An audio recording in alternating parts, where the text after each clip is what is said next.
Well, good morning. It's April 22nd. Want to bring you the latest data here in the Austin metro area. We're going to talk about spring sales trends, also rental trends in the market. Plus, we're going to finish off with some headlines making news here in the Austin market. But of course, we've got to start with interest rates. That has really been on the rise in April, and we are now starting to really see it in the data and on the ground. In terms of slowing buyer demand right as we hit the peak spring market. So what's been going on? So right now we're sitting just under 7.5%. Last week we touched it. So we actually got to 7.5 last week. And of course, we're just seeing higher rates across the board. The case of the disappearing rate cuts. So they're starting with higher inflation kind of continuing in the market. There's now news that the Fed maybe won't cut rates as much, or if any, in 2024. They kind of thought 3 times this year, starting this summer. I think summer is more likely off the table, maybe in the fall. But again, the only way they're going to cut rates is they're going to have to see market demand, job loss, those things start to decrease. They're going to have to start to see the market really slow down in data. If I come down here to the chart, kind of looking at the year, we started the year at 6.72. In November, down to January, we really felt rates drop, and it kind of created a Q1 catalyst, getting those buyers out the door, buying homes. We were in the 6s until we got to February, and then we just kind of hovered up and down around 7 through February and March. Then when we got to April, that's where we've seen rates really take off. We touched 7.5 last week. Now we're sitting just below that. But of course, that's because the bond market's going up. We've got global uncertainty. We still have hotter than expected inflation. So until those stories change, I think we're going to see higher rates as we're getting into May and June. And we're going to have to see what happens. But I can tell you what's happening is essentially supply, meaning sellers bringing their properties to market, is outpacing buyer demand. And so what does that mean? Typically, we see the median price go up through June, peak off, and then slow down as buyers slow down. But if buyers start slowing down now, right when we're still adding all this spring and early summer inventory, we could see peak prices now versus maybe in June, and the market could start to slow down, taking buyers or sellers longer to sell. Let's look at some of the latest data. This is in March. So if I look at March, this is closed units. So far, this is only through March. It's not taking into April. But we're seeing kind of staying on pace. The dark blue line is last year. Red is this year. We're kind of on pace, seeing the number of sales go up, but of course, lower than we saw during the pandemic. This is March data right here. Basically, average sales price up a little bit, median down a little bit, but that means it's fairly flat. But units sold is down about 5%. If I come down here, this is year to date. So this is all of the first quarter compared to the first quarter of 2023. Single family sales up just a smidge over flat. Average sales price less than 0.5% up, median down about 1.5%. But again, I'd say on par. We're holding pace with last year. But cumulative days on market, how long is it taking for a seller to get a contract, continues to just go up, up, up. Last year, it took about 77 days. Now it's 88 days. Call that 3 full months for a seller to get a contract. That is going up. And here is why. Here is active listings on the market. So if I go back to 2021, at this time when it was the craziest, the entire metro had 1,850 homes for sale, like nothing on the market. Now we have 12,000 homes for sale. So like a 7 or 8 multiple on that number. The last time we've had 12,000 homes for sale was 2010. So we have not had that many homes for sale in 14 years. So we are seeing a lot of inventory, and it continues to climb.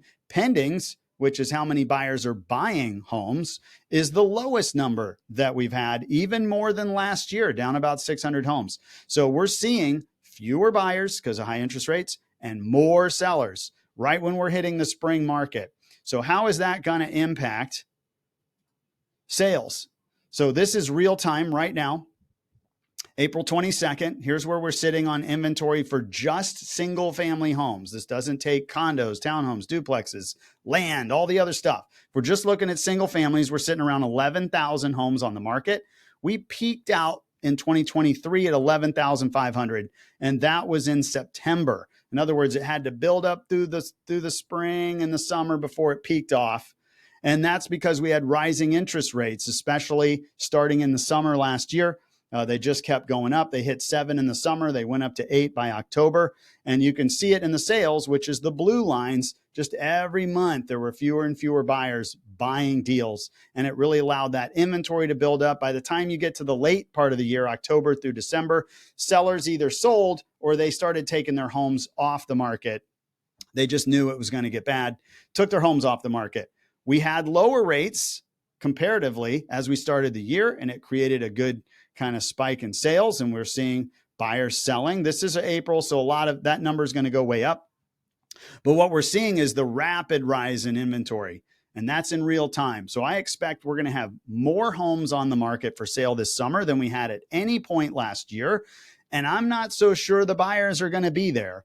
And so unless something happens with rates or buyers are like, hey, I can deal with it, I think you're going to see more buyers have that kind of wait and see attitude. I don't necessarily think that's a great attitude, but I do think we tend to see that when rates get high or buyers feel like it's too much, they got to run mortgage payments and they're like, can't do it. So what's going to happen is I think we're going to see buyers start to pull out of the market. All right, let's look at rental data because this is where they're going to go. If they can't buy, they got to rent. And so this top box is single family homes. The bottom box is duplexes. So single family homes are kind of hanging in there. Total leases pretty equal with last year. New listings within 1%. Average price, again, within 1%, and median's flat. So single families are kind of hanging in there. It's not a rocket market, but there's plenty of demand to meet the supply. And I would say we have more supply the last couple of years than we've had before. As sellers can't sell their homes, some of them are just pushing them into the rental market to hang on to it. But yet we're seeing enough demand kind of hang in there. It's not blowing the demand out of the water, but it's hanging in there and it's keeping rents kind of flat. Duplexes, total leases is up about 6%. So we're seeing more people leasing duplexes than last year. Listings are down about 15%. Probably a lot of renewals, and so they're not going back onto the market. But the average and median price are coming down just a little bit. I think the duplexes, especially quadplexes too, compete more with apartments, and we are definitely oversupplied in the market on apartments in the short term, maybe the next year, year and a half, as a lot of the new builds are coming online. But we're seeing that in the rental market. But overall, the rental market isn't collapsing. It's hanging in there because there's probably people pouring out of the sales market over into the rental market, and it's propping up demand and keeping it flat. So keep an eye on that. All right, let's finish off with a couple headlines. So we talked about the home initiative over the past couple months. Phase 2 of the home initiative could be bringing minimum lot sizes down to 2,000 square feet. So just to recap phase 1, so the city is trying to upzone pretty much every single family property in the city limits of Austin to allow multifamily construction. And I don't mean duplexes, just being able to build up to 3 homes on one single family lot. They are really trying to create more density. Right now, Travis County is losing a lot of people to the suburbs, especially Williamson and Hayes counties. And so it's becoming less affordable to live in the city. That's hurting the city. So they want to be able to create more affordable housing, which means you got to build smaller. And so phase 1 was allowing up to 3 homes on one lot. Phase 2 is taking the lot size. You have to have a minimum lot size right now to build a single family home and shrinking it. And if they shrink it, they can create more lots, which means you can create more development. So right now, the minimum lot size is 5,750 square feet. So here's a perfect example. Let's say you have a 10,000 square foot lot in the city. Quite common if you get into some of the 1950s, 1960s neighborhoods, lots of big rectangular lots that are about 10,000 square feet. Had a little bungalow home, developer wants to tear it down and build 2 homes. They've been doing it for 20 years. The problem was the minimum lot size is 5,750. So if you take a 10,000 and cut it in half and turn it into 2 5,000 square foot lots, well, neither one of them is big enough to build a single family house. So developers couldn't do it that way.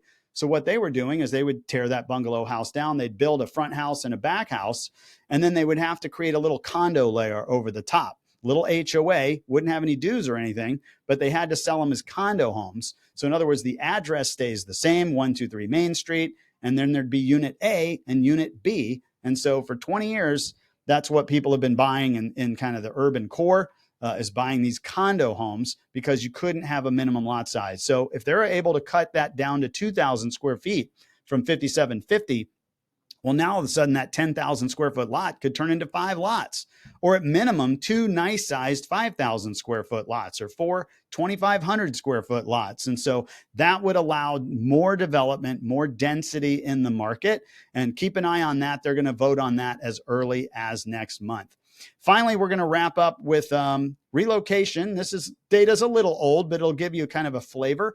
So this is looking at who's moving to Texas, who's moving out of, or where are they going? Where are they coming from? Where are they going?